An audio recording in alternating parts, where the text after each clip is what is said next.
I wneud y saws buffalo, ychwanegwch botel gyfan o saws chili poeth I 100 gram o fenyn wedi doddi. Bydd angen chydig o ddyferion a saws Worcestershire, llwy fwrdd a hanner o vinegar gwyn, pinsied da o bupur cayenne, a pinsied da bob un o bupur gwyn a halen seleri.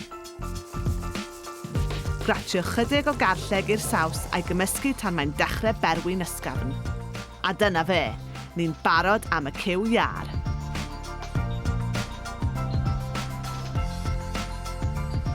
Dwi wedi penderfynu defnyddio clean y cyw iar. Mae fwy o flas dy'r clean yn y marn i na sydd dy'r frest. A dwi jyst yn mynd i dorri'r clean lan I ddarnau, cael gwared o unrhyw darnau bach o fraster.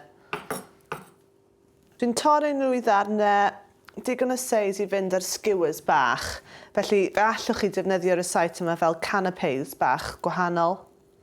Maen nhw jyst yn haws wedyn I bwyta bant y skewers, a hefyd newn nhw ddim cymryd yn hir I goginio. I helpu'r saws I lenwi'r cyw iar, dwi'n gorchuddio'r cig da chydig o fflwr plaen. Just rhowch e mewn bag plastig a siglwch. Cymysgwch y cyw iar yn y saws a'i gosod nhw ar y skewers.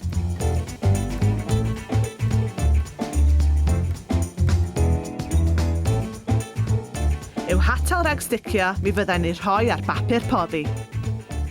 Rhowch yn y ffwrn am 25 munud gan ei troi hanner ffordd.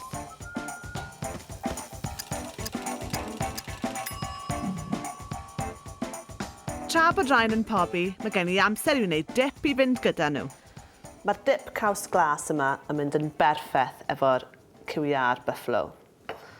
Mae fe'n blas cryf, ond mae fe hefyd yn mynd I helpu cwloch ceg lawr gan bod saws buffalo yn rili dwym. Ychwanegwch garlleg wedi gratio'n fan at 100 gram o'r caws. Yna, ychwanegwch 100 ml o hufen sur, 100 ml o laeth enwyn, llond llwy fwrdd o mayonnaise a cymysgwch. A dyna fe, saws hufennog hyfryd fydd yn berffaith ar cyw iar speislyd.